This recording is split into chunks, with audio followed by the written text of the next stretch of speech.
Bismillahirrahmanirrahim. Assalamualaikum warahmatullahi wabarakatuh. Alhamdulillahirabbil alamin. Alhamdulillahilladzi arsala rasulahu bil huda wa dinil haqq liyudhhirahu 'ala dini kullihi wa kafa billahi syahida. Asyhadu an la ilaha illallah wahdahu la syarika lahu wa asyhadu anna Muhammadan abduhu wa rasuluhu la nabiyya ba'dah. Allahumma shalli wa sallim ala sayyidina Muhammad wa ala sayyidina Muhammad amma ba'd. Pertama, mari bersama-sama kita bersyukur kepada Allah atas nikmatnya yang diberikan pada kita semuanya.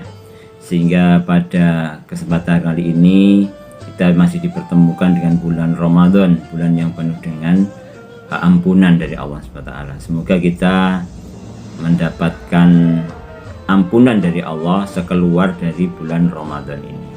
Dan hanya itu, semoga kita juga bisa berikan kemampuan oleh Allah SWT untuk memanfaatkan waktu-waktu Ramadan ini dengan sebaik-baiknya. Bapak Ibu, para pendengar yang dirahmati Allah, ada beberapa hal mungkin yang akan kami sampaikan sebagai pengingat bagi kita semuanya, terutama juga bagi diri kami sendiri ini ya. Yang pertama adalah puasa Ramadan ini merupakan sarana bagi kita untuk senantiasa meningkatkan kesabaran. Karena tanpa adanya kesabaran ini tidak mungkin seseorang itu bisa melaksanakan Ramadan ini atau ibadah puasa ini dengan sebaik-baiknya. Sekali lagi, bahwa tingkatan ketakwaan ya, itu hanya bisa diperoleh dengan puasa. Kenapa kok puasa ini salah satu tangga seseorang bisa mencapai ketakwaan? Karena dengan puasa ini sebenarnya kita dilatih oleh Allah SWT untuk senantiasa merasa diawasi ya, senantiasa Allah itu hadir dalam kehidupan kita, sehingga ini merupakan bekalan yang fundamental untuk seorang itu mencapai ketakwaan. Bapak Ibu yang dirahmati oleh Allah, sekali lagi, ketika kita dapat melaksanakan puasa ini, sebenarnya ini adalah karunia dari Allah yang cukup besar.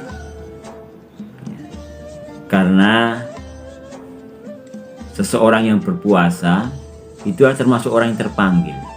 Kalau seorang yang sudah terpanggil, maka panggilan yang Allah sematkan itu adalah untuk orang yang beriman. Ya ayyuhalladzina amanu, hai orang-orang yang beriman. Orang-orang yang tidak beriman, orang yang tidak percaya terhadap hari akhir, orang yang tidak percaya terhadap balasan di yaumil kiamah, maka puasa ini amat berat olehnya. Nah itu, mari bersama-sama untuk kita senantiasa memohon kepada Allah SWT untuk senantiasa dikuatkan kesabaran, diberikan kekuatan untuk melaksanakan dengan sebaik-baiknya. Kemudian yang kedua, mari kita manfaatkan ya puasa Ramadan ini dengan senantiasa kita berdialog dengan Allah. Kalau tadi diawali dengan ma'iyatullah, senantiasa diawasi oleh Allah, maka kita tingkatkan kembali bahwa puasa-puasa yang kita jalani senantiasa kita berdialog dengan Allah. Bagaimana caranya? Ya salah satu sarananya itu adalah dengan kita memperbanyak membaca Al-Quran. Dengan senantiasa kita membaca Al-Quran ini, maka Allah berikan kemampuan untuk kita, kita untuk mencerna apa-apa yang dimaui oleh Allah. Allah telah bercerita terhadap orang-orang yang sebelum kita. Allah bercerita terhadap orang-orang yang ada pada di antara kita, sekitar kita. Dan Allah akan bercerita juga orang-orang yang akan datang, termasuk juga dalam kehidupan akhirat. Inilah dialog-dialog inilah yang senantiasa harus kita perbanyak lagi dengan senantiasa membaca Al-Quran. Dengan baca Al-Quran ini maka Allah akan turunkan hidayah, Allah akan turunkan ketentraman pada kita, akan turunkan rahmat kepada kita, sehingga dalam melaksanakan atau melalui Ramadan ini, mari bersama-sama kita habiskan waktu-waktu luang kita. Karena memang mungkin di bulan Ramadan ini masih ada kewajiban-kewajiban yang harus kita tunaikan, baik itu dari instansi kita maupun dari tugas-tugas sampingan kita ya di masyarakat dan sebagainya. Maka coba manfaatkan dengan sebaik-baiknya waktu-waktu yang Allah telah berikan kepada kita, termasuk waktu-waktu luang kita. Coba kita manfaatkan sebaik-baiknya. Insya Allah sekali lagi khatam 1 kali atau 2 kali itu menjadi mudah ya ketika kita mencoba untuk berusaha memanfaatkan waktu ini dengan sebaik-baiknya. Tidak ada waktu luang kecuali dengan membaca Al-Quran. Bapak Ibu para pendengar yang dirahmati Allah, yang berikutnya adalah Al-Quran ini merupakan ruh bagi kita. Salah satu namanya adalah Ar-Ruh.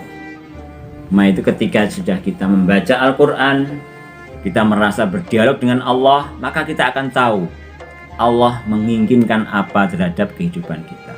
Allah menginginkan apa yang harus kita kerjakan. Kita akan mengetahuinya itu. Sehingga dengan demikian Al-Quran akan sebagai pedoman bagi kita, sebagai imam bagi kita, sebagaimana doa kita ya, kita senantiasa minta kepada Allah agar Al-Quran ini menjadi imam kita. Dalam kehidupan sehari-hari kita senantiasa untuk menjadikan Al-Quran ini sebagai pedoman. Apa yang kita akan kerjakan dan mau kita kerjakan, kalau kita sedang bingung mencari apa aktivitas-aktivitas, kembalikan pada Al-Quran. Coba kita baca Al-Quran, coba kita pahami artinya dan laksanakan. Itulah para sahabat dulu ketika mensikapi terhadap Al-Quran ini. Al-Quran disikapi sebagai perintah harian bagi para sahabat itu. Sehingga para sahabat tidak meminta tambahan waktu, meminta tambahan ayat ya, maksudnya tambahan ayat, cukup dengan 7 atau 10 ayat kemudian dia kerjakan. Dan inilah salah satu sarana bagaimana kita bisa membumikan Al-Quran dalam diri kita, menekan Al-Quran dalam diri kita, sehingga semoga Al-Quran ini senantiasa memberikan keberkahan pada kita semuanya. Dan ketika kita melaksanakan perintah-perintah Al-Quran ini, Allah berikan kemuliaan kepada kita karena kita sedang melaksanakan Al-Quran. Insya Allah itu saja yang dapat kami sampaikan. Kurang lebihnya kami maaf. Wa'afu minkum. Ihdinas-siratal mustaqim. Wallahu muwaffiq ila aqwamit thoriq. Wassalamualaikum warahmatullahi wabarakatuh.